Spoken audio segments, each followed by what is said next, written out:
New presidents come into the Oval Office and everyone talks about abolish the Fed, get us back to the gold standard, the Bitcoin standard, whatever that is.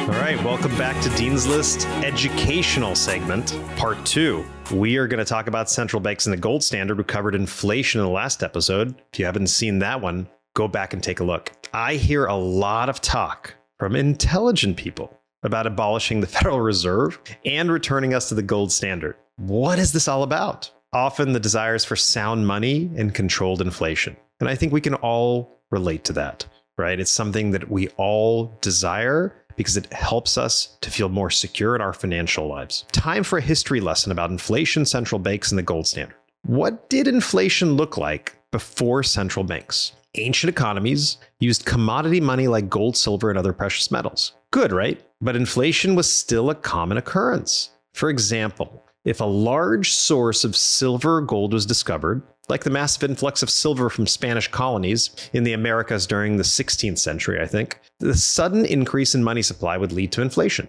More money circulating meant each unit was worth less, and that drove up prices. Inflation historically has been linked to periods of war or economic distress. Governments debase their currencies by mixing precious metals with cheaper ones to produce more coins, and that would increase the money supply and cause inflation. The Roman Empire, right, we love it, debased the denarius over time to fund military campaigns, leading to significant inflation and weakened the economy. In the 18th and 19th centuries, right, the 17 and 1800s, before the Federal Reserve, the US experienced episodes of inflation and deflation due to the issuance of paper money and banking practices. I don't think any of us want to go back to using metal coins, right? I don't have a wallet big enough. So the American Revolutionary and Civil Wars were perfect examples of hyperinflation here in America, especially in the Confederacy. The Fed was established in 1913, primarily to stabilize the banking system and manage monetary policy to mitigate economic fluctuations, including inflation and deflation. The gold standard, alive and well at the time, is now romanticized as a tool that better managed inflation. Let's break it down. How did the gold standard work? How did it manage inflation? Why was it eventually abandoned? Under that standard, the value of a country's currency was directly tied to a specific amount of gold. This meant the governments could only issue as much money as they had in gold reserves, and that limited the money supply, and in theory kept inflation in check. This is a nice corollary to a lot of the videos and articles that you're reading about Bitcoin, right? It's an asset that works on a schedule where supply is controlled and well known and predictable. So people think that Bitcoin is the new gold. Is it? I don't know. Tell me in the comments. The idea was that with a fixed supply of money, prices would remain stable over time, avoiding wild fluctuations seen when central banks or governments printed money without restriction.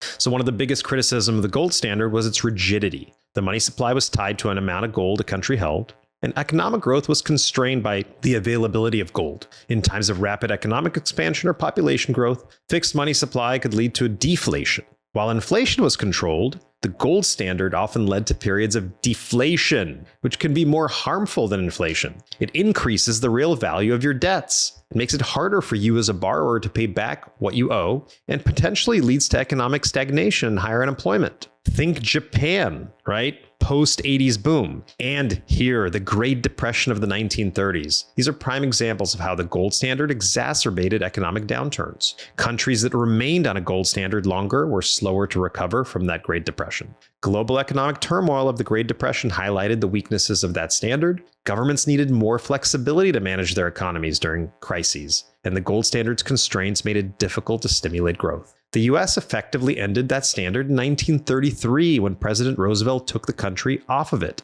to combat the Depression. And yes, it was fully abandoned in 1971 under Nixon, but remember that effectively it happened 40 years ago, right? Nixon ended the dollar's convertibility to gold, but the standard was gone in the 30s. In modern economies, the ability of central banks to manage monetary policy, which adjusts interest rates and influences the money supply, has been critical to responding to economic crises and facilitating growth. This flexibility also comes with the risk of mismanagement and excessive inflation if not used wisely. The lesson from the gold standard is that there's a balance between stability and flexibility. The gold standard provided stability, but lacked the adaptability needed for modern economies. While the current fiat system gives more tools for managing inflation and economic growth, it requires disciplined and thoughtful policymaking to avoid the pitfalls of uncontrolled money printing and high inflation. What do you think? Would the world be better off with a return to that gold standard or a Bitcoin standard? Do you think central banks are better equipped to manage inflation today? If you enjoyed today's segment, like, subscribe, and share. Thank you so much for tuning in to part 2 of the Dean's List educational series. We tackle the big questions. You don't have to. See you next time.